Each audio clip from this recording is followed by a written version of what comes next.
Hi, welcome back to Weekday. And if this is your first time here, then hey, and thanks for choosing to join us. I know. Y'all were expecting to see me last week, right? But I decided to shift things yet again. I know, I'm sorry. Because, well, if I'm being honest, life was lifing. And it just didn't feel like the right time. I didn't want to force it or show up in a way that didn't feel real. So instead of pushing through it, I chose to wait until I can give that episode what it actually deserves. Thank you for being patient with me and for letting this space be human, not perfect. Okay, so today feels like one of those slower conversations. Not heavy, just honest. I've been thinking a lot about the life I thought I would have versus the life I actually have. So let's get into it.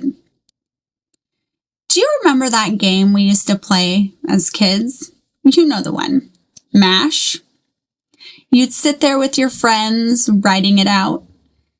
Mansion, apartment, shack, or a house. And then you'd pick out 4 options or something for everything. Who you were going to marry, how many kids you'd have, what kind of car you'd drive, what job you'd have. And there was always at least one really ridiculous option. Like, you're going to live in a shack, married to so-and-so. You're going to have 12 kids and drive a broken down minivan. And somehow, even though it was a game, it felt real. Like we were actually getting a glimpse into our future. I think what's interesting is how simple it all felt. Your entire life fit neatly into 4 little boxes. 4 choices, 4 outcomes. That was it. And I don't think we realized it at the time, but we were kind of building this quiet expectation of what life would look like. Not just what we'd have, but how it would feel. Predictable, certain, planned. And then you grow up. And life doesn't give you 4 options. It gives you, everything. Things you planned for and things you never saw coming.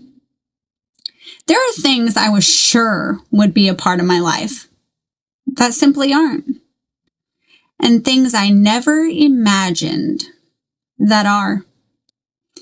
MASH never had a category for loss, healing, starting over, and there certainly wasn't a category for becoming someone completely different than you thought you'd be.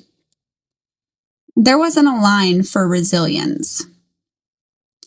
And I think sometimes we are still quietly comparing our real lives to that imaginary version. Like we've missed something or chose wrong somewhere along the way. But the truth is, that version of life was never complete. It didn't include the storms. And it also didn't include the kind of strength that you only get because of said storms. There are parts of my life now that younger me would have never picked. But there are also parts of me that younger me could have never imagined becoming. Some parts for the better and some for the worst. And if I sat down and played MASH today, my answers would not fit into 4 boxes. And honestly, I don't think I'd want them to anyway. Because as messy and unexpected as life can be, it's also deeper than anything I could have planned at 12. I'm kind of curious as to what your MASH life looked like and how different is it from what you thought it'd be. Now, before I go, I want to give you a small challenge for this week. Yep, our weekly challenge is back. And I know you've missed them, And if not, humor me. I want you to notice how often you say, I'm fine. Not just to other people, but to yourself. Just notice it. No pressure to fix it. No pressure to even explain it. Just catch the moment where fine shows up. And if you can, replace it. Even if it's just once this week. Replace it with something more honest. Even if it's just, heck, I don't know. Maybe I'm tired. I'm overwhelmed. Or I'm not okay today. You don't have to unpack your whole life. Just tell the truth in one small moment. Because next week, I want to talk more about that word, fine. Why we say it, why we hide behind it, and why it's actually so exhausting to live there all the time. Like, what does fine even mean? Anyway, for now, just notice it. I'll meet you there next week. So until then, stay real, stay raw, stay curious.